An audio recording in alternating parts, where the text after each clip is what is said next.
Okay. All right. So we had a really super duper eventful weekend. Like there's 7 teams that want to kill themselves and 3 that think they're going to win the league that never thought they would win anything ever again.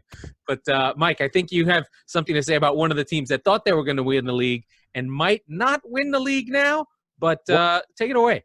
What in the fuck did we really just go through this weekend? What an absolute whirlwind. I mean, the one thing I was thinking through the whole weekend was, my goodness, there was 3 or 4 moments in a couple of the games where it's like, I wish like all hell that fans were in the stands to be able to see this. I don't think they would play this way, but anyway, carry on. That's fine. But so if you haven't seen yet, first of all, what are you doing listening to our podcast? But Everton and Liverpool kicked the weekend off like a firecracker. Now, they don't like each other. They're about a mile away. I think we covered that a little bit last week. Yeah, but we're going to cover the same things over and over again. So yes, that's true. Just don't say it. We're doing it. They finished 2-2 in an absolutely wild, topsy-turvy game. We'll get into the details of the game itself. But for all intents and purposes, with the big headline coming out of it was not the result, was the injury to Liverpool star man Virgil van Dijk, who was out for the season, probably with an ACL tear. And it's terrible. It was a malicious challenge. Was caused. It was not just an injury. It was caused. It was a malicious challenge by the goalkeeper on Everton, Jordan Pickford, who, again, we'll go into a little bit more. I have reserved. It's not a malicious challenge. It's a dangerous challenge, right? Sure. Right? He was not trying to hurt the guy's leg. No. He just is a stupid guy from fucking Sunderland who doesn't know how to fucking tackle because he's a goalkeeper. Right. And so, Liverpool fans have, and let me be very, very clear about this. We here at Squeaky Bum Time do not condone any type of violence, or we don't wish injuries on anybody, and it's terrible. Right? It's the worst. But we're going to talk about sport hate and sport feelings, not real feelings about wanting to blow up cities. Right. Okay. We're not ISIS. We're just idiots. The big difference. Two idiots with a microphone. But so the thing I found is that, and it's true, it's been true before for Liverpool fans for a different things over the course of the last 5 years or so, but they seem to be the stain on English football. And I say that because everybody in the country feels the same way. No matter who you are, no matter who you like, and more importantly, who you dislike, Spurs fans hate Liverpool. Why? Well, there's a good reason. But everybody, you go up and down, there's one team aside from your rivals who everybody dislikes, and it's Liverpool fans. Yeah, well, I mean, I think there's a couple of things at work there, right? There is they were the winners of the 70s and 80s, so everyone hates the winners. They're the Man United the 25 years before Man United, right? There's that. And this is awful, but the Hillsborough disaster was a real thing, that there was a conspiracy. They did yell to the mountaintops, and they were proved right, but it took 30 years, right? Right. And they also had Heysel, where they were at fault, basically, for the people getting crushed by the Juve fans. So there's the hooligan era stuff. There's the winning. There's the, hey, they fucking killed our fans. And it was like, no, not really. And then there is another piece to this, and this is like deep English culture stuff. North versus South. Liverpool is basically the bastion of whatever the furthest left area of a country is, it's Liverpool, right? Like Bill Shankly, who's the godfather of the club, literally said, I am a socialist. This is a socialist club. Well, I knew I didn't like them, but but I mean, it's a socialist in the context of like, I want, workers' rights type stuff, not like right. And that's where You'll Never Walk Alone comes from, right? Like effectively, everybody's here together. We're all walking home at the same time because we're all going to get raped if we don't. That part is cool, and it's downtrodden. It's like take Detroit and multiply it by 10, right? Right. But when you look at the way that they perceive themselves, most importantly, but the way that the media kind of plays that on, it reminds me a lot of like SEC football fans, where if they do something, they were going to tell you that it's the greatest thing in the history of the sport, and you are lucky to be alive and witnessing it at the same time. It reminds me of the SEC, the mantra, it just means more here. No, it doesn't. It's bullshit. You're going to tell me that Michigan and Ohio State and, like it doesn't mean enough to them? That's ridiculous, right? And it's kind of how it is with Liverpool. they score, they get 99 points and they win the title last year. And everybody's like, this is one of the best teams ever, despite all the statistical, Despite the inefficiencies. fact that City beat them 4-0. 99. Right? No. City had 100, then had 99 the next season. Like, right. And beat them. Like, okay. Anyway, I can't. I'm just not going to do it. But so when this Pickford challenge happens, right, you've got people in the media calling for an assault charge on Jordan Pickford. That's absurd. That's absolutely ridiculous. It's madness. And you've got change.org petitions to get Jordan Pickford locked up. You've got get well soon campaigns for Virgil van Dijk. Yeah. Let me be very clear about something. Virgil van Dijk is one of the best players in Europe, right? And again, I feel terrible that this injury happened to him. But you guys suck. Like, you wouldn't last 45 fucking minutes as a Tottenham fan. You really wouldn't. Like, this shit happens to teams, to players all the fucking time. But because when it happens to you, now it's this grave injustice. And now you're the victims, right? And everybody needs to stop what they're doing and listen to you, because Liverpool, the great Liverpool, is talking now. Get the fuck out of here. You know what? I'm sad that he's hurt because I like watching him play, but I'm glad that he's your guy and he's hurt, because now it brings you fucks back down to earth and it's all to play for now. So with that in mind, we want to talk a little bit more about what actually happened in this 90 minutes of absolute chaos. But yeah, that's kind of my axe to grind with Liverpool fans. It has been for a while, and it peaked yesterday after Saturday's match. Well, I think from a event standpoint, right? The big deal is, like, Liverpool's not impenetrable on defense anymore. They're giving up goals. They used to not give up any goals. Zero. Nothing. Right? So that's a big thing. And they have been. They've actually they're at 0 for goal difference, right? They had a big loss, but, there's that. The other piece is, like, they were hard done. I mean, badly hard done, right? Yeah, Mane scores early, then Van Dijk goes off. It's reviewed to see if he's onside. It was offside. If he was onside, they would have called a penalty, but did not review whether it was a red. And from what I could gather, they did review and said it wasn't a red. So I can't tell. It's almost like the more the game went on and the more egregious they realized it was, they had to cover their own tracks. They came up with like 3 different stories for that call by halftime. It's completely bullshit. They basically didn't look at it and just were like, oh, he's onside. Now, in real time, it's fast. Like, it's close. It's as we say in baseball, a bang, bang play. Mm-hmm. And I think the larger issue is like, goalkeepers fuck people up all the time, and they've gone too far the other way. Like, if you come out for a punch and punch a guy in the head, it's fine. So they get a carte blanche, and I think Jordan Pickford is probably the worst of that. He's exactly what you do not want in a goalkeeper, right? Well, he looks like a guy in the terraces. Yeah, he's a goon. Right? He's the Joey Barton of keepers. Joey Barton famously, in the final game of the 2011 season, the Aguero game, gets sent off, punches Aguero in the face, stomps on his foot because he got sent off. If you're trying to hurt him on purpose. At that point, right? Like, yeah, you're sent off. You might as well, right? Yeah. So it's that kind of thing.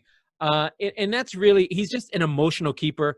And what I learned from this game more than anything is, like, yes, Everton are good.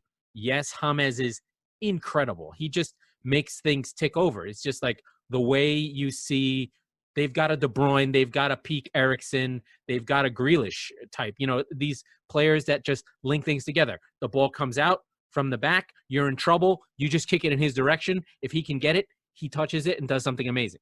And then they've got a closer, they've got a finisher, right? You have a Dominic Calvert-Lewin who's flying through the air with a Ronaldo level header. He's just hanging in the air. It was incredible goal and a really good cross. And Everton have good players, but the weakness is in Mina, Keane, Pickford. That trio, the main people you rely on to stop goals, are not reliable. Now, are they going to ship goals? Is it going to be a catastrophe? We're talking about the high levels, right? It's like I said before. They're at that 80% point that they've spent the money to get to 80, where it becomes exponential. To get to 90%, it's going to take 10x. To get to 100%, it takes 25x. So they're at that top 4, pushing 6 space. There's a lot of good teams, and this is a good season. Well, and I think that the important thing to remember, right? If right now, if you have a weakness and a deficiency in the back, you're not alone, right? They all right. Nobody. This season is weird, right? Like, yeah. So it's almost like, all right. Well, so our defense is shit. That's really going to be a problem. So is theirs, and so is theirs, and so is theirs. So here's the thing, though. Here's the thing. I think you have to play differently, and this really segues really well into Spurs, right? So Spurs, West Ham, a London derby. Spurs were the best I've ever seen them. Like, it was like peak Pochettino Spurs, right? Yeah. They were so good, completely in control of that game. West Ham didn't know where people were. It seems it's like, why is Harry Kane standing behind the midfield again? I joked on Twitter that the first half of that game was like playing FIFA on beginner difficulty. Yeah. And it was literally just like, I can do literally anything I want with the ball right now. Yeah. Kane sets up Son. He just and it was also, here's another college football reference for you, where basically he had the best wide receiver in the country, and he goes, I'm just going to throw the ball, go catch it. Right. Yeah. And that's exactly what happened 48 seconds into the game. But Kane it's a just great throws ball. It into an area. It's a great ball. Defenders for some reason don't. And listen, I don't know how hard this is, but I'm pretty sure you can shape your body so that you show the guy the line, right? Right. There's only 2 goals. There's only 2 goal scorers on Tottenham, right? Right. Kane and Son right now, really. Bergwijn is a maybe. If you make Son have to cross it across the face of goal by showing him the line, who's getting on the cross? Mm-hmm. Harry Kane is 50 yards away. Right. What are you doing? Yeah, and that's the weird thing. So, like, literally 48 seconds into the game, you can't even say, like, they let their guard down. It's like, no, they didn't get off the bus, right? Yeah. Because so there was that. Well, because they had to figure out what was Kane doing. So he's dropping deeper. I mean, he was in his own half, taking the ball off the center backs, basically. Well, like him and Ndombele were playing together. Yep, and I said that, when Jesse was on the podcast last week, I said that in the we said it the preview. We were like, Kane should be a 10. Oh yeah, no, we've been talking about this for a while, but like, he's done it a few times now. And in the Southampton game, it was to the point where Southampton was winning the game. He wasn't getting the ball, he wasn't getting his touches, and I've seen months go by where he doesn't get any service. He doesn't get anything. Yeah. Right. So and speaking of injuries, right? Because you have different players who are key pieces who are out, who can't get him the ball, so he's on an island. So he's sort of had enough of that shit. So he's dropping back. Spurs are up 3. They're incredible. They're imperious. They're controlling the game. They've got this. This is like, narrative is already like, Spurs can win the title. Robbie Mustoe, who's the NBC color analyst with Tim Howard, the English guy, so he sounds more authoritative because he's better, honestly. He's great. He's like, oh yeah, Spurs are in this for sure. Second half happens. Really, you're waiting for Bale to come on. He comes on. That's great. And Ndombele comes off. So let me stop you here and let me give you the Spurs fan perspective of what's going on right now, okay? Because 10 minutes in, it's 2-0. 17 minutes in, it's 3. And it's another one of those, man, I wish the fans were in the stands moment. There's 3 of those. This is the second, okay? Yeah. And I'm sitting there like, the away section at the Tottenham Hotspur Stadium would be like the fucking Alamo right now. Yeah. Right? Like, all the West Ham fans would be in trouble. I was telling my friends, I was like, I would pay so much money to be on the edge of the section next to it, just giving them all of the shit. They would be throwing darts at them. Oh yeah. Oh, it would be bad, right? Yeah. Like, it would be really, survival. I mean, literal darts, like from the pub. Yeah, not cigarettes, right? Yeah. So it would have gotten nuts. And now halftime comes and goes, and like you said, we're waiting for the great Bale to come off the bench.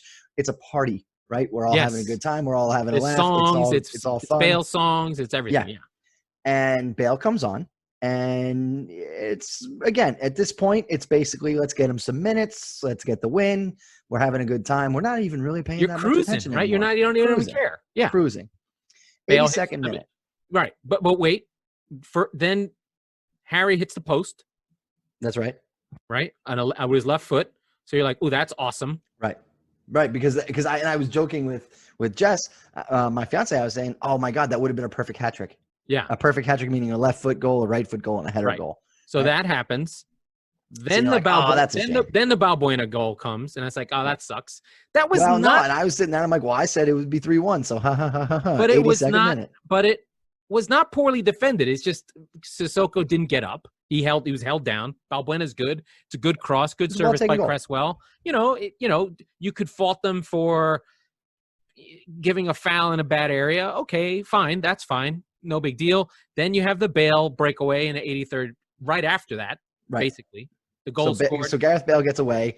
And for those that don't know, he's a lefty, right? Everybody in the world knows he's a lefty. He comes in and he fakes on his left foot. He dances around a defender and gets in and then puts it on his left. And then he hits the post. And you go, oh, that would have been great. It would have been perfect. Oh, but we forgot when he came on, he immediately went and took a free kick, it was a decent. He got it on goal. It was from far away. But yeah, he was like, no, that's exactly it, right? You're right. He comes on, he takes a free kick, he goes, no, I'm the captain now, right? Like it was one of those moments. Yeah. So yeah, 84th minute, and you're sitting there, you're like, okay, blah, blah, blah, blah, blah. Now at this point, I need to remind you, right? Like, and everyone, West Ham scores goals. They're very good attacking talent, right? We talked to Jesse about this last week. Yeah, they're fighting. They're not giving up. And this game means a lot to them and all that stuff. So they bring on Lanzini. They bring on, I forget who else, Yarmolenko, who they brought everybody on. I'm mad at myself for not asking Jesse what he thinks about Yarmolenko because awesome. I love him. But the problem is he gets hurt all the time. He's mid-class, right? Yeah. He scored a goal against Spurs in the Champions League a few years ago, and it made my head spin. It was the other thing is that he's weird looking. He's like a 6'5" winger. Yeah. Right. So he's odd looking. You're like, why is this center back coming? And you're like, oh wait. He's gonna release a howitzer from his leg, right? Yeah, and he can score from distance. So, and then my dog Bowen's still working. I love him. Yeah, so they basically went with like a 2-0. They just went for it. They were fighting. Yeah, absolutely. What do we have to lose right now? 85th minute. Davinson Sanchez, a cross comes into the box. Davinson Sanchez heads it own goal into his own net. Now, but he that was poor. It was poor. It was poor defending on the cross because Bowen was going to get on the end of it if Sanchez didn't touch it. So I agree. That's going in the net. Yeah, no, I get it. But I mean, like, I don't understand body shape or where you should do. He seemed to not take another step and just sort of leaned his head over, which was weird. Okay, so that happens. You're scared now. Although this result did happen in Mourinho's first game. They did come back. It was a 3-2. It was whatever. That happened, right? In the last minute of the game, another good cross with Cresswell, another weird foul. It looked like you guys handled it. A little touch from Winks outside of the boot. Maybe nervous. Maybe he had a second. I still haven't seen the replay, but what happens next? So at this point, we're kind of diagnosing what's been happening. It's the last play of the game. Right. We've been sort of diagnosing what's been happening for the last 10 to 15 minutes of the game. Now, you've heard us talk about a calamity of errors by Spurs and all that stuff. They're still going to come out with the win. Yeah, the only thing that can stop them from that is an absolute physics-defying fucking thunder cunt missile. And it happened. And that's exactly what happened. It was glorious. Manuel Lanzini from about 35 fucking thousand yards. A laser beam. An outside foot, if I remember correctly, tailing from left to right, away from Hugo Lloris, the goalkeeper, who does get a fingertip on it. He must have broke his finger. Probably. He tips it up and onto the crossbar and then bar down 3-3. Yeah, and the game ends. And that's it. And that's all she wrote. And this is the third of three moments where if fans could be in the stands. Oh, the sadness. But the absolute, and objectively, right? Yeah. The absolute limbs that would have been happening. I said like the Alamo? It would have been like, oh no, actually Texas won the Alamo, right? Like that's how that would have gone. I mean, listen, I'm a neutral. I turned it off and I just checked back later. I was like, what the fuck just happened? It was over. I went to like go to the park with Aveline. I was like, oh, they got this. And then I just checked and I was like, what the fuck happened? It looks like it was just like it's football. It's fucking weirdness. Well, like you texted me and you're like, what the fuck happened? I'm like, I'm not ready to talk about it yet. Like just like, why are you just sitting there laughing? I'm like, I'm either having a nervous breakdown and turning into the Joker, or I just can't believe what I just fucking witnessed. And so before we move on from Spurs, just one more point. So the thing about Mourinho, for 10 fucking years, is that when he's winning a game, he parks the bus and he doesn't give you shit to work with. He's up 3 with 8 minutes left, right? And now they score 1. Right there, he goes, "All right, party's over. Everybody get in the fucking bus." Right? Like, yeah, but you gotta have the guys to park the bus, right? Like when they would park the bus, when that came up from Chelsea, it was fucking John Terry and Gary Cahill. That's from fucking bus parking, right? And Azpilicueta with Ivanovic. That is a defensive 4, right? They're not fucking around. They're done. This game is over. And he'd bring on Obi Mikel or fucking Conte for the second time. It was Conte was with Conte. Yeah. But yeah, Michael Essien. That's who it was. Well, Essien was more offensive. That was way early. But yeah, but John Terry and Gary Cahill just shut shit down. It was over. Like, right. Those dudes. And are I think defenders. You were making this point when we weren't recording, but like, it's the second time this season where Spurs didn't have that killer instinct, right? Like against Newcastle, it was 1-0 the whole game. They're in complete control. They hit the post 1 or 2 times. They just didn't get the second goal and kill the game off, and then they get fucked by the ref and VAR. Right. They fucked themselves this week. Right, but did they take their foot off the gas? Is my question, or were they still pushing? They were pushing a little bit. Not entirely. What I don't like is when Son will come off, right? Like or Kane will come off. Kane will come off and they'll put on a defensive player, or it's like, you know what I mean? Like when you'd see like any team bring on Danny Welbeck, you're like, wait a minute, that guy's not a striker. Yeah. I know his letters say he's striker. That dude's not a striker. Okay. I wanted Kane to come off. When Son came off, I went, okay, that's fine. You know why? I've got beaten dog syndrome because I'm tired of seeing these guys getting hurt. Yeah. I don't want them playing a minute that they don't need to be playing. And when Son comes off, right, Lucas comes on, which again, why the fuck are Gareth Bale and Lucas Moura on the bench at the same time? You don't need both of them. Because he played Bergwijn, and Dele's done. I drafted him in my first pick. He's done. He's done. But they brought on Bale for Bergwijn. Yeah. And you could have brought another midfielder on, not a winger, for Son. And then you muck it up in the middle a little bit. Dele wasn't on the bench. First of all, Winks. No, never Winks. He's fine as a squad player. He's too small. Like, you're trying to stop the game from happening, right? You want a guy who kicks people in the dick. I don't know. And then just like run up the score. That's like the thing that City does. And that's the thing that Liverpool didn't do, right? If Liverpool last season and the 2 seasons where they were incredible up until the break, if they had a 1-goal lead, they were good. Van Dijk just controlled the whole thing, Cadillac'd it up.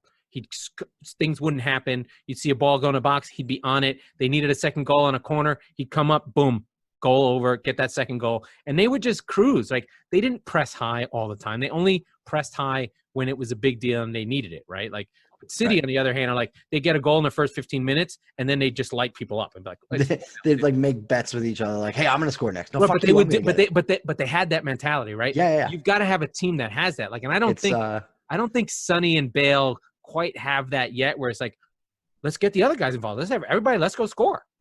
I think that they do. I just think at some point, like, you can't ask them to score 5 goals a fucking game. Like, no. Yeah, I know, but I'm just saying, in this context of this weird scoring world we're in, right? You need to just be completely ruthless and merciless, right? Like, I mean, you shouldn't expect. I mean, no one's going to expect West Ham to score. What's the Mighty Ducks line? It's not worth winning if you can't win big, right? Like, you kind of have to have all of that and just go. But it's also like the numbers, right? What's dominance?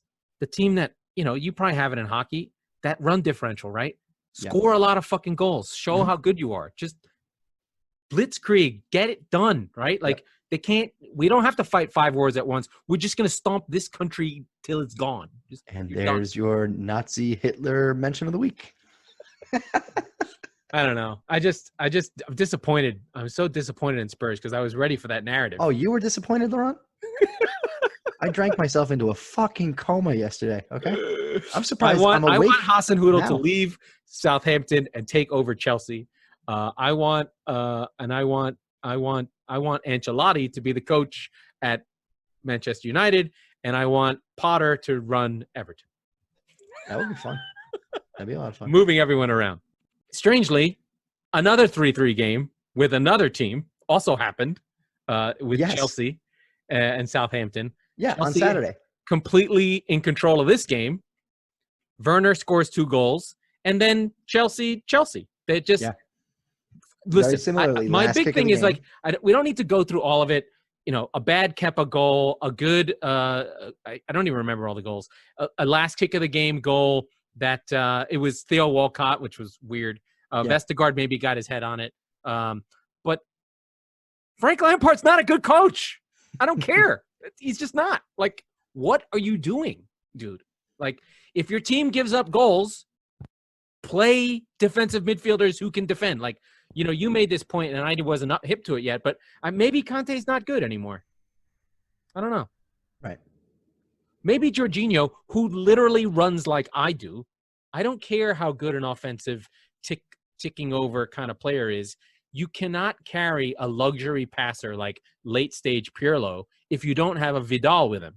You need someone to stop. If you have a bad defense, you can't just fucking leave the back open, right? Well, Azpilicueta, either put him at center back or get new center. Like, what are you doing? Yeah, I don't get it. The thing to me, right, and I said this on the preview pod, I didn't believe that they really bettered themselves that much, even despite getting Havertz and Werner. That wasn't their problem. It wasn't their problem. They just got better at something they're already really good at. Yeah. Right? Did they get better? Of course they did. But did they fix anything functionally? Fuck no. Right? No. Even though they got Thiago Silva. Not really. The other thing that I just think about is like, it's just like Lampard. There's better coaches. Like, it's so weird. I don't quite get it. It's the Ole Lampard thing. They're club legends. They're getting a shot.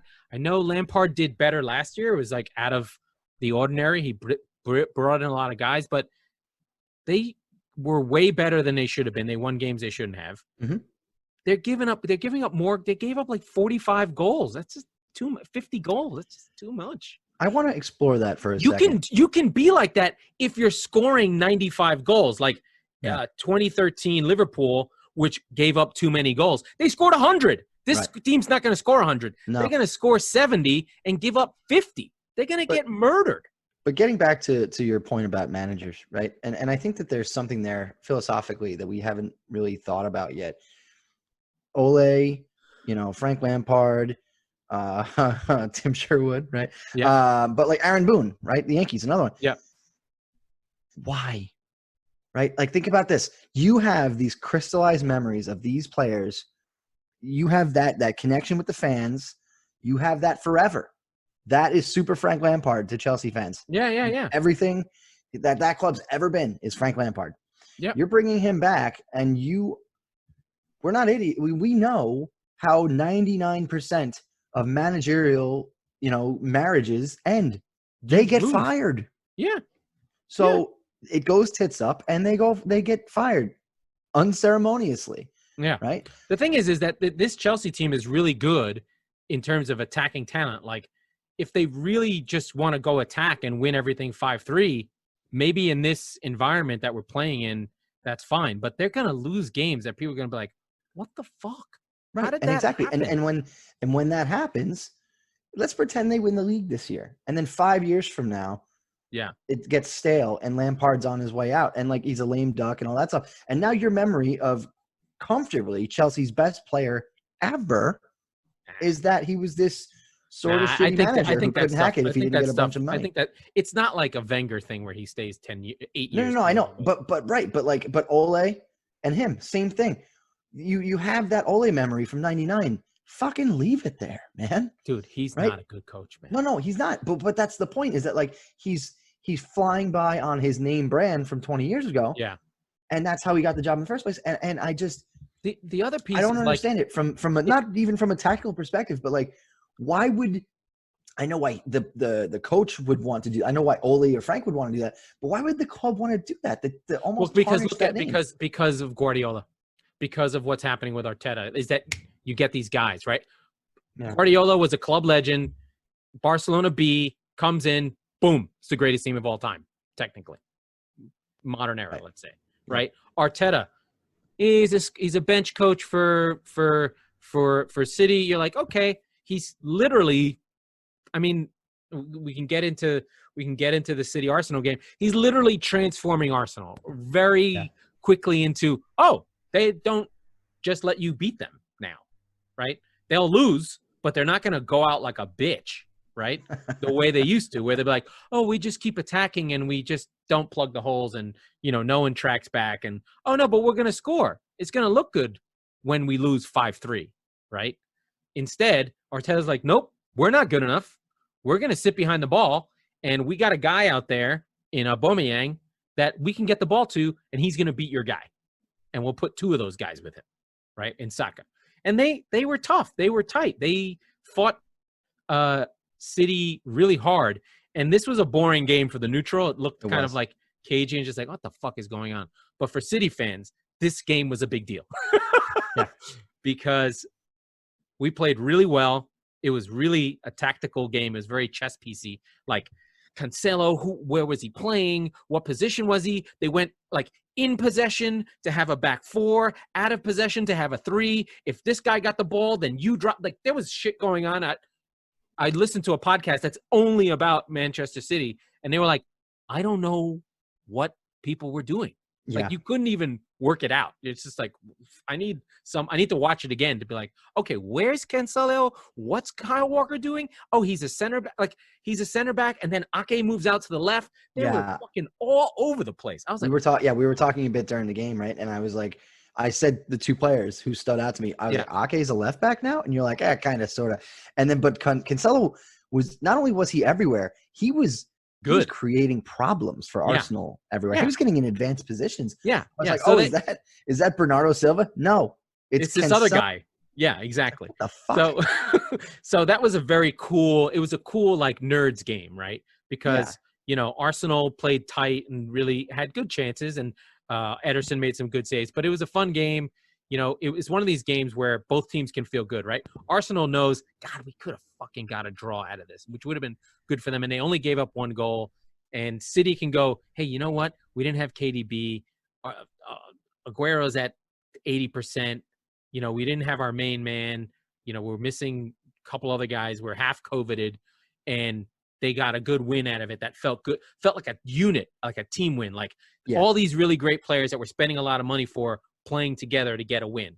It's a cliche, right? It's a cliche, but it's like that's the game that champions find ways to win. But it wasn't even a find a way to win game where it's 0-0 and then they score late. It was just like, we got this goal early. But it was industrial. Yeah, they got it done. And Diaz, the new center back, is good. And the thing that I noticed in the whole game is guys talking. And City is not a talking team. They literally in this podcast, they were like, there's basically 15 guys in the team. Nobody talks. It's like a quiet team, which is worrisome, which is you can tell like they just don't do stuff. But it was I definitely think it was you touched on it, but the absence of Kevin De Bruyne, who by the way hates talking to people. Like if you've seen his interview, the whole team is like that. Yeah, but it was like worse than Derek Jeter. It was an extreme awareness of Kevin De Bruyne is not coming out of that tunnel today. No. Right. So it wasn't I'm the guy I have to go do this. It was no. We're all gonna have to put in 5% extra. Yeah, and the thing was good is like Bernardo's good. I think Bernardo Silva, who was good in the season, not in the 90s, 8-point season, when De Bruyne was out for a lot of it, he was the best. He was the player of the season for the team. He won the Liverpool game basically single-handedly by chasing them everywhere. And I think he got fucked up by the racial slur thing that he sent to Mendy. He sent them like a tar baby picture. And I think it really fucked him up because I think they're friends. And he was like, oh, shit. I mean, the world goes after you. You don't just recover it. I mean, and for context, right? So players goof around with each other on social media all the time, right? Yeah.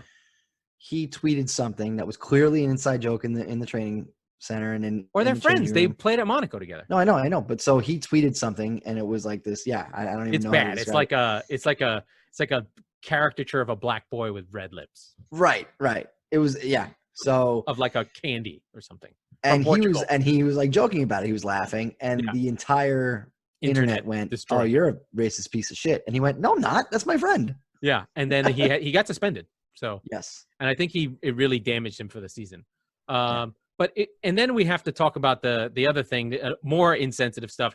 There was a minor Aguero thing. There's a female line judge.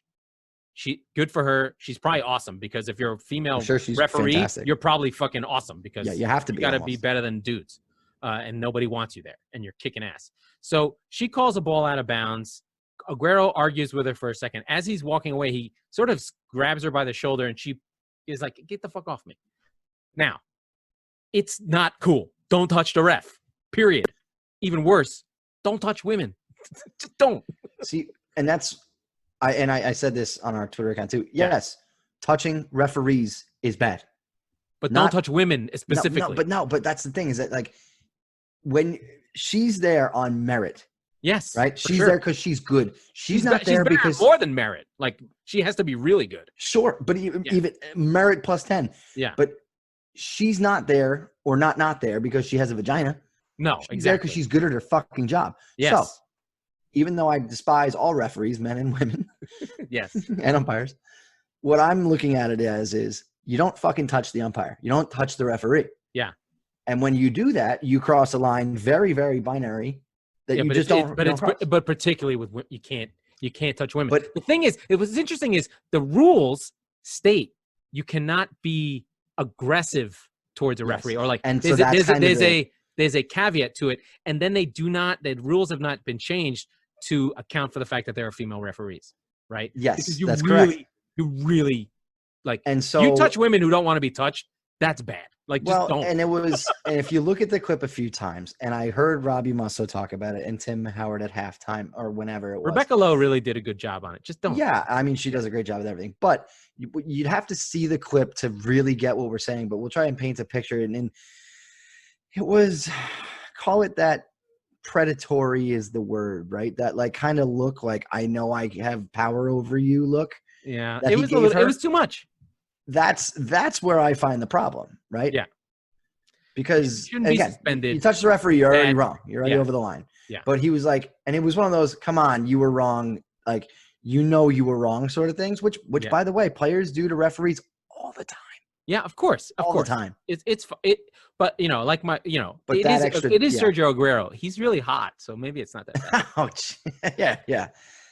You know what? He's got the for those that don't know, he's got the real Slim Shady blonde haircut. So I know it's not great. He looks like if there was an Argentinian in sync and he missed the cut, that's what he fucking. He's a little bit like. Beefy these days. He used to be much cuter. Well, I mean, now he's like what? He's older now. He's 31. Oh, he's so old. Yeah. But yeah, he's been playing since he was 14 professionly, by the way. Right, exactly. So he's got a lot of miles on him. He's got a lot of miles. And we should probably cover up, speaking of miles, getting to Newcastle's far away. Hey, segue of the week.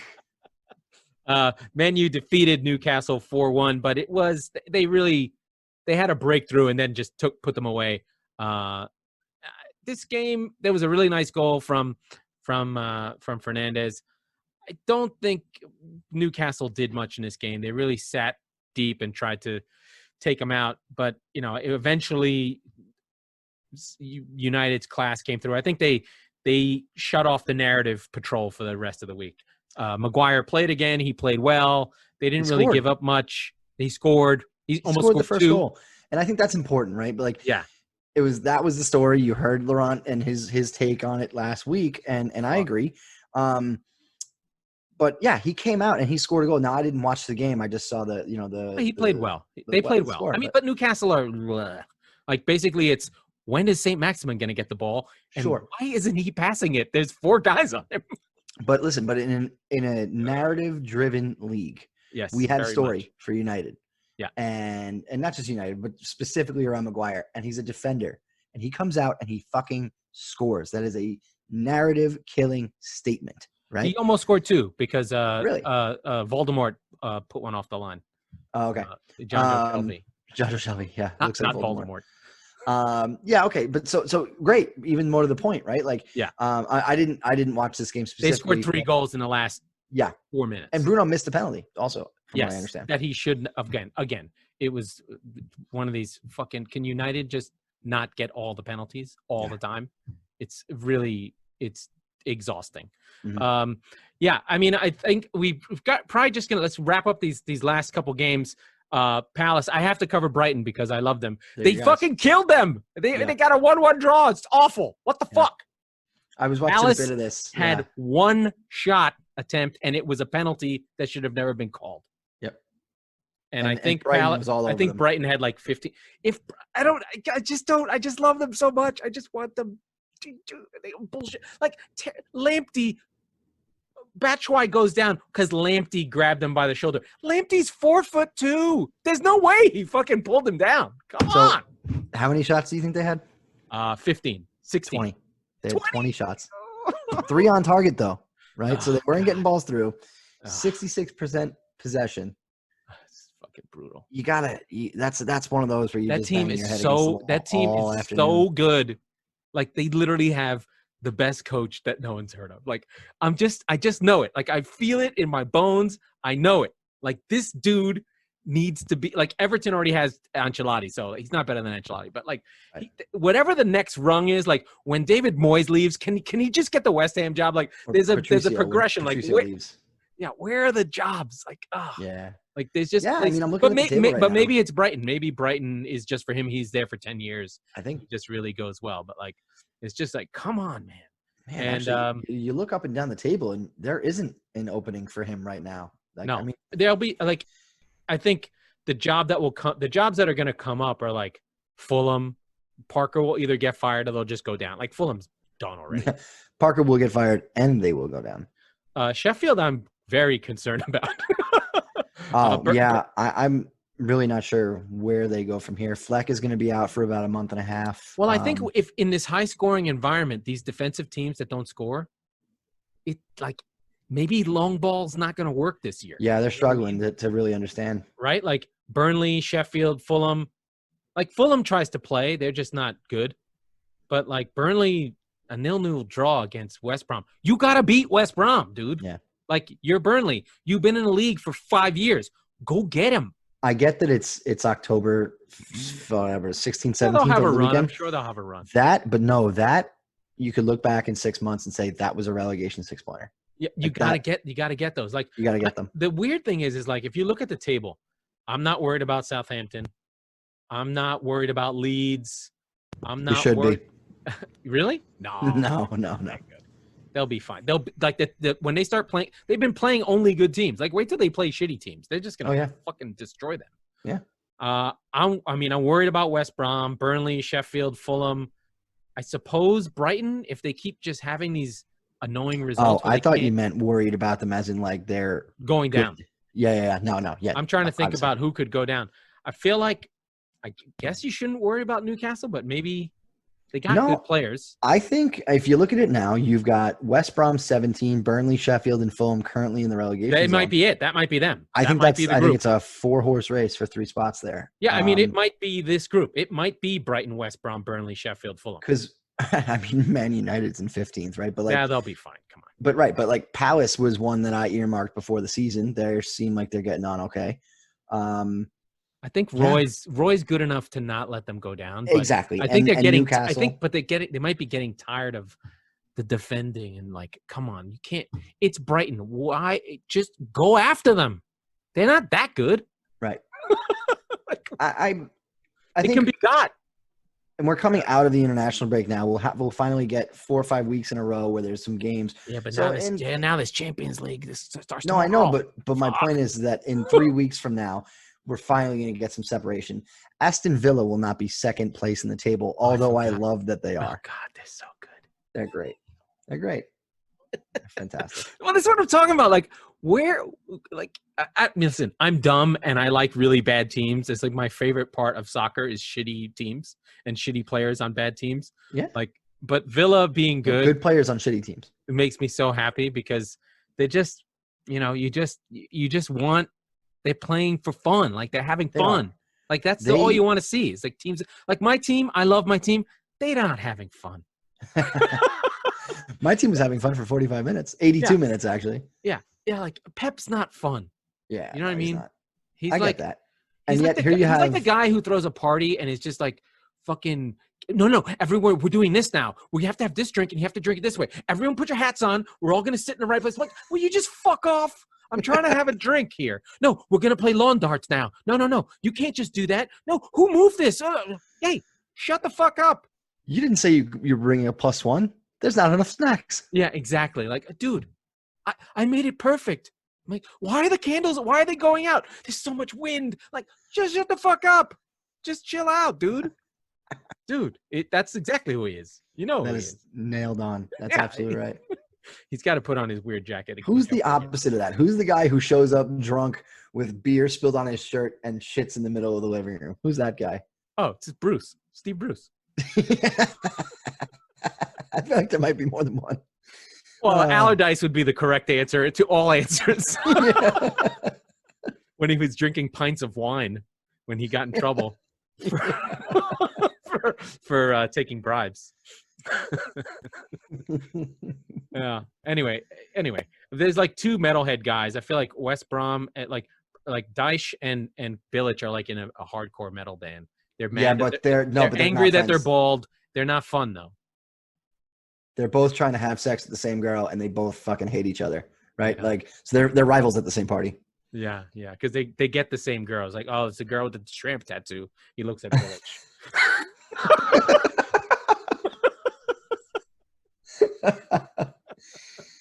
All right. On that note, we should probably wrap it up. We will be back to talk about a lot of stuff because we've got Champions League. I guess we have to cover that. And then next week's fixtures. We'll worry about it. We'll worry about it on Thursday. We've got Champions League review and Friday afternoon. Villa Leeds. Ooh.